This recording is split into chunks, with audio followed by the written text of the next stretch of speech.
بڕی خۆرە داخێراوێت بڕی خۆرە داخێراوێت بڕی خۆرە ئەوات بۆ ئازادی سەرۆگاخۆ هەرکێکی نیشتمانیە بۆ هەموو گەلی کورد بە تایبەت هونەرمەندان و ڕۆشنبیرە.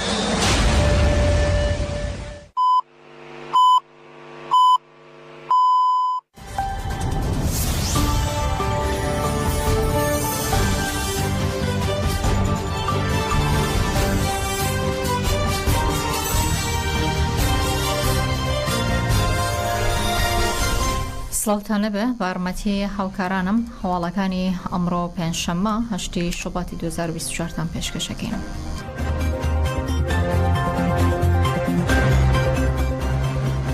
لە دەستپێکی هەواڵەکانیشدا ڕوودەکەینا ئەو هێرشەی کە شەوی ڕابردوو لە بەغداکرا سەرۆکیشانی ڕاگەاندنی ئەمنی عێراق دەڵێت شەوی ڕابردوو لەلایەن چەند درۆنێکی ئەمریکا و بردووانی چەند ناوچەیە کراوەکە و جارێکی دیکە پێشێلکاری بووە بەرامبەر بە خاکی عێراق.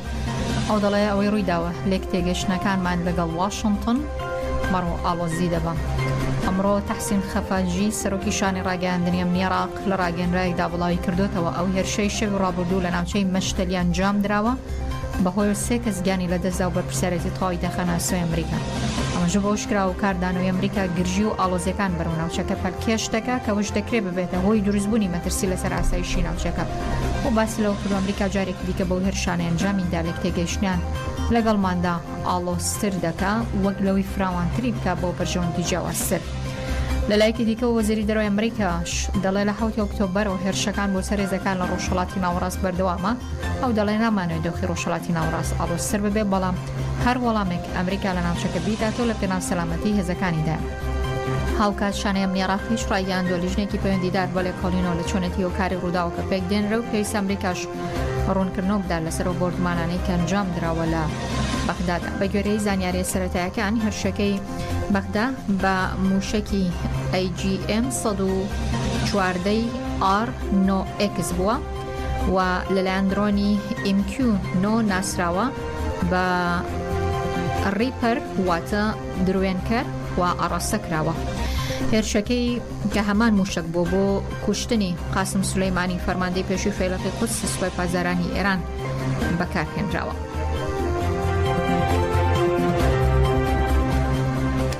دادگای پێداچوونەوەی هەرێم بە کۆی دەنگ هەر 5 ئەندامەکەی سزای 2 ساڵ زیندانی کردنی شێروان شێروانی وەکو خۆی پەسەند کرد. دادگای پێداچوونەوەی هەرێمی کوردستان بە کۆی دەنگی هەر 5 ئەندامەکەی سزای 2 ساڵ زیندانی کردنی شێروان شێروانی وەکو خۆی پەسەند کردو بۆ تا 2 ساڵی دیکە لە زینداندا دەمێنێتەوە.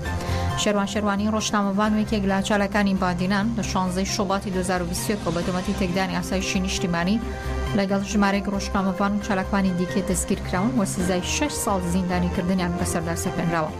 بە بڕێارێکی سەرۆکاتی هەرێمی کوردستان سزاکان بەڕێژەی لە 150 کەم کرا. لەسەر و بەندی کۆتای هاتنی وادەی زیندانەکە شێروان شێروانی لەسەر دۆسیە هەڵگرتنی چەکی بێمۆڵم دووبارە بۆ ماوەی 2 ساڵی دیکە سزادراوە. دادگای پێداچوونەوەی هەرێمی کوردستانیش لە بڕیارەکەیدا لەبارەی داواکاری پارێزەرەکانی شێروان شێروانی بۆ پێداچوونەوە بە بڕیاری سزادانی ناوبراو داواکارێکی ڕاست کردەوە. لە بڕیارەکەی دادگای پێداچوونەوە هاتووە کە بڕیارەکەی دادگا بۆ سزادانی شێروان شێروانی هیچ هەڵەیەکی یاسایی تێدانی و پێویست بەڕاستکردنەوە بکە بۆی بڕیاریاندا بەڕێتکردنەوەی داواکاری پارێزەرەکانی.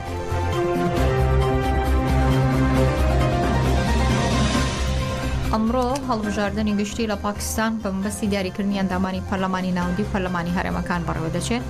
تێیدا 128 ملیۆن هاوڵاتی بەشداری لە پرۆسەکەدا دەکەن و 18,000 کاندید کە بڕکێ لەسەر بەدەستێنانی 1125 کورسی دەکەن. هەڵبژاردننی گشتی لە پاکستان بە مەبەستی دیاریکردنی ئەندامانی پەرلەمانی ناوەندی و پەرلەمانی هەرێمەکە بەڕێوە دەچێت. لە پرۆسەکەدا 128 ملیۆن هاوڵاتی پاکستانی مافی دەنگدانی هەیە، هەروەها 18,000 کاندید هەیە کە نوێنەرایەتی 160 حزبی سیاسی دەکەن کە بڕکێ دەکەن لەسەر بەدەستێنانی 1125 کورسی پەرلەمانی. بەپێی پێشبینیەکانی ململانی سەرەکی لە نوێیان دوولایەندا کەوانی پرزوتنەوەی ئینساف کە سەرۆکوەزیرانی پێشووی عیمران خان سەرۆکاتی دەکا، هەروەها نەواز شەریف لە حزبی ڕابطەی ئیسلامی پاکستانی کە تا ئێستا 3 جار پۆستی سەرۆکوەزیرانی وەرگرتووە. دەستگای بنکەکانی دەنگدان تا کاتژمێر 5 ئێوارە بەڕووی دەنگدەراندا کراوەتەوە و چاوەڕێ دەکرێن. ئاماری فەرمیان جامەکانیش سبەی هێنی بڵاو دەکرێتەوە. جێگای ئاماژەیە بۆی بەڕێوەچوونی پرۆسە هەڵبژاردن پاکستان و شێو ڕابردوو سنوورەکانی وڵاتەکەی لەگەڵ ئێران و ئەفغانستاندا داخستووە.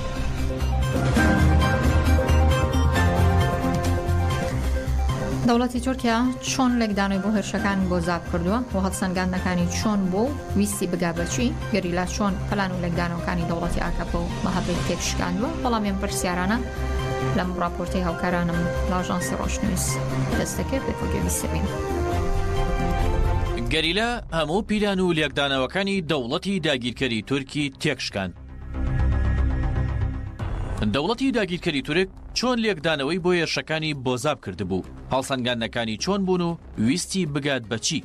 گەریلا چۆن هەموو پیلان و لێکدانەوەکانی دەوڵەتی ئاکەپە مەهەپەی تێکشکاند. بەر لە ئۆپراسیۆنەکەی بۆ سەر باشووری کوردستان و بە تایبەت زاب دەوڵەتی داگیرکەری تورک وا لێکدانەوەی کردبوو کە بەڕێگە و ڕێبازێکی ئاسان بەو هێزوچەکەی هەیەی دەتوانێت هەر شوێنێک بێوێت داگیری بکات و بنکە و بارەگای لەسەر دابمەزێنێت، ئاڵای خۆی لەسەر داکوتێت. پێی وابوو کە گەریلا پاکتاو بکات لەو ڕێگەیەوە تێکۆشانی ئازادی گەلی کورد لەناو ببات. ئەمە تەنیا پیلانی سەربازی سوپای شکست خواردووی تورک نەبوو، بەڵکو ئەندێشە و پیلانی دەوڵەتی فاشستی ئاکەپە مەهەپەش بوو. بەڵام کاتێک سوپای داگیرکەر هاتە زەب هەموو شتێک تێکچوو، خەون و خەیاڵ و پیلانە سەربازیەکان وەکو خوری هەڵوەشانەوە. گەریلا چۆن خەیاڵ و لێکدانەوەکانی دەوڵەتی تورکی شێوان. کاتێک دەوڵەتی تورک بە هەموو توانە سەربازیەکەی خۆیەوە کە بە ئابووری وڵاتەکەی و لەسەر حسابی قوت و ژیانی گەلانی تورکیا هاتە باشوور و ویستی ئەوەی بێوێت لە زاپەوە بیکات، بەڵام ڕوبەڕووی باوەز و زریانێکی گەورەی گەریلاکانی ئازادی بووەوە. کاتێک بینی ئەو تەنیا بەرامبەر گروپێک لە گەریلا شەڕ ناکات، بەڵکو بەرامبەر چیایەک لە ئێرادە و بەرخۆدان وەستاوەتەوە. ئەمە تەنیا قسە نییە، بەڵکو ئامارەکانی زاب قسە دەکەن. ئەو تەرمانە قسە دەکەن کە ڕۆژانە دەچنەوە بۆ تورکیا کوشتنی 61 سەرباز تەنیا لە چەند چالاکیەکی یەک ڕۆژەدا. سەرەتای ئەمە ئۆپراسیۆنە لە ساڵی 2021ەوە لە گارەوە دەستی پێکرد. ئەو کات ئەردۆغان وتی ئێمە بۆ کۆتایی هێنان بە پەکەکە چوینەتە عێراق و گەورەترین شەڕی کۆمارەکەمان دەکەین. بەڵام دوای بەرخۆدانێکی مێژووی سوپای داگیرکەر لە گارەش تێکشکا. دەوڵەتی داگیرکەری تورک لە ساڵی 2021ەوە هەموو توانە ئابووری و داراییەکەی و توانە سەربازێکی خۆی لە ئۆپراسیۆنی گارە و حەفتانی و زاب بەکارهێنا، بەڵام دیسان تێکشکا و نەیتوانی لە گارە دەرباز بێت. هەموو ئەو تێکۆشانە شۆڕژگێڕیە بە وێنە و ڤیدۆ و ئامار تۆمار کراون و بۆ ڕایگشتی بڵاو کراونەتەوە. بەڵام دەوڵەتی تورک زیان و شکستەکانی خۆی بەرامبەر گەریلا دەشارێتەوە. ئامانجەکانی داگیرکەر بەتاڵ بوونەوە. دەوڵەتی داگیرکەری تورک لە ساڵی 2021ەوە بە هەموو ڕێوڕێبازێک لە دژی گەریلا و گەلی کورد بە گشتی وەستایەوە. ئۆپراسیۆنی سەخت دەستی پێکردو، کۆمەڵکوژی ئەنجامدا، چەکی قەدەغەکراوی کیمیایی بەکار لە ڕۆژاوای کوردستانیش هەمان ڕێبازی پەیڕەو کردو بە بۆردومان ژێرخانی ژیاری و ئابووری کردە ئامانج. ئامانجی دەوڵەتی داگیرکەری تورک لە هەموو ئەم سیاسەتی قەڕکردنە ئەوە بوو کە لەلایەک گەریلا بە تەواوەتی لەناو ببرێت، لەلایەکی دیکەوە تێکۆشانی ئازادی لەبار بەرێت و لەبەر یەک هەڵوەشێنێتەوە. بۆ ئەوەش کاتی دیاری کردبوو کە ساڵی 2022 بوو. ئەوە 2024 دەوڵەتی تورک نەک بەو خەونەی نەگەیشت، بگرە بەسەر خۆیدا شکایەوە و شکستی هێنا. ئاماری شەڕی 3 ساڵە و توانایەکی بەهەدەرچوو. لە ساڵی 2021ەوە دەوڵەتی تورک بە هەموو توانای دارایی و سەربازی خۆی و ناتۆوە دژی گەریلا و شەڕڤانان و گەلی کورد وەستایەوە. ئابووری تورکیای وێران کردو، ژیانی گەلانی تورکیای هێنایە سەر ئاستی هەژاری. لەسەر حسابی ئەوان کەوتە شەڕێکی دۆڕاو لەگەڵ گەریلا. ئەم شەڕەی لە 2023 گەیاندە لووتکەی خۆی، بەڵام سوپاکەی لە چیاکان لەسەر دەستی گەریلا تووشی شکست و کوشتن هاتن. تەنانەت گەیشتە ئەوەی سوپای داگیرکەر سەربازەکانی خۆی دەسووتان. ئەمە بە بەڵگە لە لای گەریلا تۆمار کراوە. لە هەمان کاتدا گەلانی تورکیاشی هەژارتر کرد بە جەنگێکی دۆڕاو. بەم ئامارە شکستی سوپای داگیرکەری تورکیاتان بۆ دەسەلمێنین کە لە شەڕی ساڵی 2021دا لە ئاڤاشین، زاپ و مەتینە بەدەست و مەچەکی گەریلاکانی ئازادی 861 سەرباز کوژراون، 128 سەربازیش بریندار کراون، بەڵام 298 گەریلا شەهید بوون. لەگەڵەوەشدا ڕێگە بەوە نەدراوە سوپای داگیرکەر هەنگاو بۆ پێشەوە بنێت و ناچار بە پاشەکشە کراوە. ساڵی 2022 شەڕ سەختتر بوو. ئۆپراسیۆن و هێرشەکان بۆ سەر باشووری کوردستان و گەریلا زیاتر بوون. 2942 سەربازی تورکی داگیرکرد کوژراون و 408 بریندار بوون. 301 گەریلاش شەهید بوون. لە ساڵی 2023دا بە هەمان شێوە ئۆپراسیۆن و هێرشەکان بەردەوام بوو. بەرخۆدانی گەریلاش گەیشتە لووتکەی ئازایەتی خۆی. بۆیە لەو ساڵەدا بەدەستی گەریلاکان 919 سەربازی تورک کوژراون و 128 دیکەش بریندار بوون. لە بەرامبەردا 179 گەریلا شەهید بوون. لەو ئامارەوە دەردەکەوێت کە سوپای تورک بەچی قورسای یەک دژی گەریلا و گەلی کورد وەستاوەتەوە، چۆن بەرامبەر گەریلاش تووشی گەورەترین شکستی مێژووی خۆی بووە. ئەمەیە وای کردووە کە دەوڵەتی تورک هاری بیگرێت و بە هەر چواردەوری خۆیدا بانگەواز بۆ هاوکاری دەکات لە دژی پەکەکە.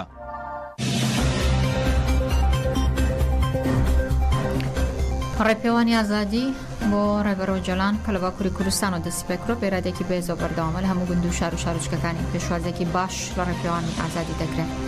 بەشداربووان لە جەزیرەن و بەجۆش و خۆشێکی زۆر و پێشوازیان نەکراون. ڕێپێوانی گەورەی ئازادی کە لە باکووری کوردستان و بۆ ئازادی ڕێبەرۆ جەلان و چارەسەری کێشەی کورد بەڕێگەی دیموکراسی دەستی پێکرۆ لە ڕۆژی حوتەمدا بە ئیرادەیەکی باش و بەردەوام بوو دوێنە.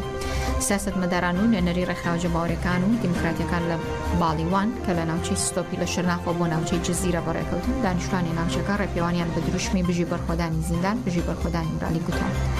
لە ڕێپێوانەکەدا ساڵحە دەنیس ببوورن ساڵحە ئای دەنیس پەرلەمانتاری دەم پارتی گوتی لە ماوەی 7 ڕۆژی ڕابردوودا ڕێپێوانیان بۆ ئازادی ڕێبەرۆ جەلان و چارەسەری کێشەی کورد بەڕێگەی دیموکراسیانە بەردەوامە و دەزانن کەم ڕێپێوانە سەرکەوتوو دەبێ و ئامانجەم ڕێپێوانەش ڕاستی و یەکریزی ئاشتیە هەڵسو کەوتی دەسەڵات و هێزە ئەمنیەکان لە جەزیرە نیشانی ترسیانە لە دیموکراسی با دەوڵەت ئاکەپە و هێزە ئەمنیەکان بزانن کە ناتوان ڕێپێوانەکە ڕابگرن بەهۆی سیاسەتەکانی ئێوە.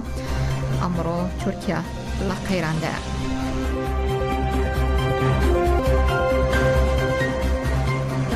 لە درێژەی کار و چالاکیەکانی شوازادی جەسی ڕێبەرۆ جەلان مانگرتنی زیندانانی سیاسی لە تورکیا باکووری کوردستان لە 74 ڕۆژدا بەردەوامە. زیندانانی سیاسی لە زیندانەکانی باکووری کوردستان و تورکیا لە چوارچێوە هەڵمەتی ئازادی بۆ ڕێبەرۆ جەلان چارەسەری سیاسی بۆ پرسی کورد مانگرتنیان لە خواردن دەست پێ کردووە. چالاکیەکە لە ڕۆژی 74 بەردەوامە. مانگرتن لە خواردن لە 27 تشرینی دوم وەک بەشێک لە هەڵمەتی ئازادی بۆ ڕێبەرۆ جەلان چارەسەری سیاسی بۆ پرسی کورد دەستی پێ کردووە و بڕیارە تاوەکو 15 مانگە بەردەوام بێت.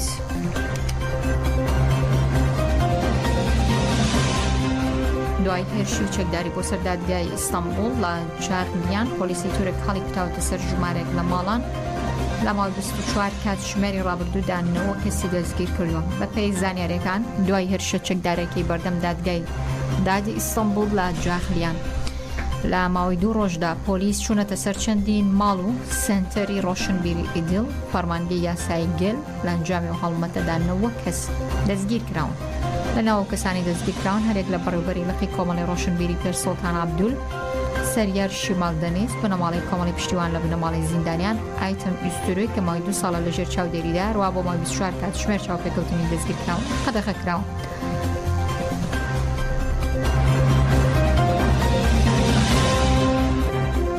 فەرمانبەرانی گەرمیان ئەنجومەنی فەرمانبەرانی ناڕازیان پێکێناوە بەهۆی پێنەدانی موچەکانیان و پاڵپشتێکیش بۆ مامۆستایان دەڵێن پێویستە هەمووان پێکۆ فشار بە دەسەڵاتکەن بۆ بەدەستهێنانی مافەکانیان.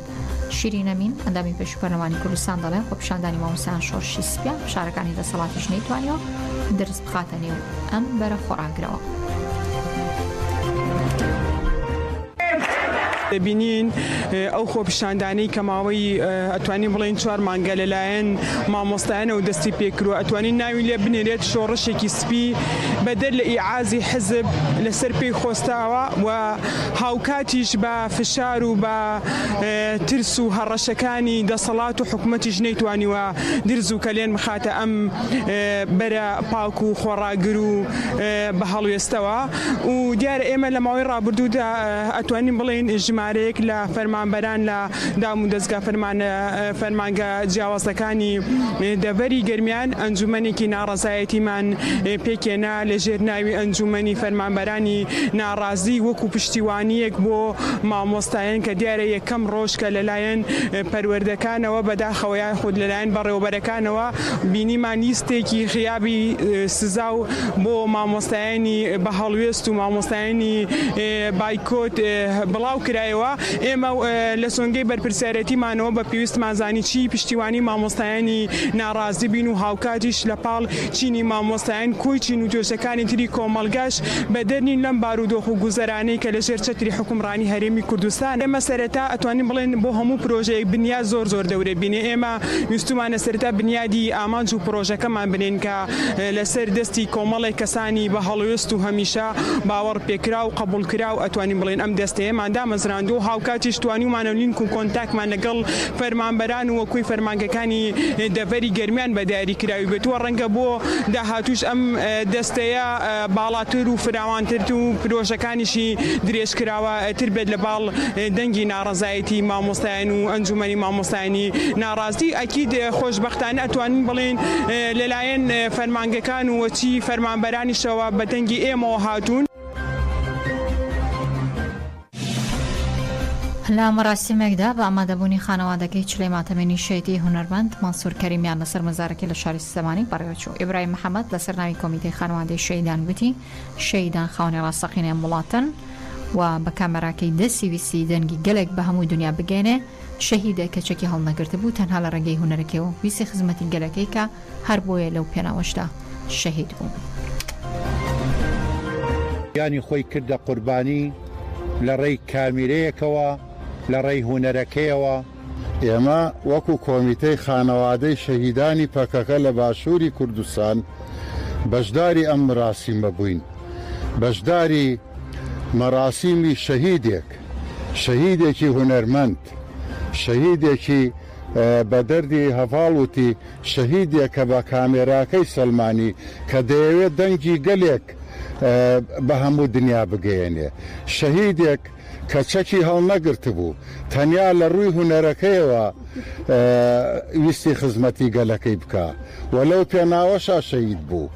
شەهید مانسووری کەریمیان کە خەڵکی شارە جوانەکەی سنەی ڕۆژهەڵاتی کوردستانە ببینن ئەمڕۆ لێرە لە باشووری کوردستان لە شارە جوانەکەی سلێمانی مراسیمی بۆ دەکرێت، کەواتە کوردستان هەر کوردستانە، سنە بێ و سلێمانی بێ و مەهاباد بێ و ئامەد بێ و هەر شوێنە بێ کوردستان هەر کوردستانە. ببینن ئەم شەهیدە خەڵکی ڕۆژهەڵاتی کوردستانە بەڵام لە ڕۆژئاوای کوردستان شەهیدە بێ. بۆ لەبەر ئەوەی لە ڕووی هونەرەکەیەوە ڕاستە گەریلایەک بە گیان بە خوێن شەهیدە بێ و سنگەنێ بە گولەوە. لە دوایین هەواڵیشدا لە پارێزگای بەسڕە تاکە دەواازەی ئاوی و سیەکانی ئابووری عێراق ئامادەکاریان بۆ بەڕێوەچوونی ماراسۆنێک بە بەشداری ژنان ناڕزایەتی بەشێک لە پیاوانی ئاینی سیاسەتی ئاینەکانی ئەو پارێزگای لەکەوتێتەوە. ساڵە جیزانی نوێنەری پیاوانی ئاینی لە بەسڕە دەڵێ دوای گوێبیستیەوە بووین کە ماراسۆنێکی ژنان لە بەسڕە دەکرێت، دەڵێن ئەو کارە ژنان لە ڕۆشت و شکۆمەندیان لادەدا تاوکو بە پاساوی وەرزش و کرانەوە بکەونە نێو تەڵی گەندڵکارانەوە. داوای ئەو نوێنەرە لە هەمان کادا هەڕەشەکەیەوە بووە بەپەلە ئەم پرۆژێ هەڵبووە شێنرێتەوە ئەگەر نەهەڵوێستێکی دیکەیان لە دەبینن دواتر پەشیمانی دادیان نادا. بە سپۆنسەری سێلانی کردی تایبەت و پشتیوانی کارگەڕی پارێزگاکە بڕیارە کاتژمێر دەی بەیانی سبەینێ واتە ڕۆژی هەینی مەراسۆنەکە بە بەشداری هەردوو ڕێگەس دەست پێ بکە. ئەحمەد ڕوبائیش پەرلەمانتاری پارێزگای بەسڕە لە فراکسیۆنی عەسایبی ئەهل الحەق بە سەرۆکایەتی قەیس خەزعەلی دەڵێ بەڕێوەچوونی مەراسۆنەکە بەو جۆرەی پلانی بۆ دانراوە پێڕێزیە بە بەسڕە و خەڵکەکەی و داوا دەکات تەنیا بۆ پیاوان بێ. بە گوتەی ڕێکخەرانی مەراسۆنەکە تەنیا لە 24 کاتژمێری کردنەوەی دەرگای خۆتۆمارکردن سەرووی 15,000 کەس ناویان تۆمار کردووە، خەڵاتەکەشی دەگاتە 15 ملیۆن دینار بە جۆرێک یەکان 5 ملیۆن و دووەم 4 ملیۆن و سێم 3 ملیۆن و چوارەم 2 ملیۆن و پێنجەمیش ملیۆنێک دیناریان پێدەدرێت. هەر شاد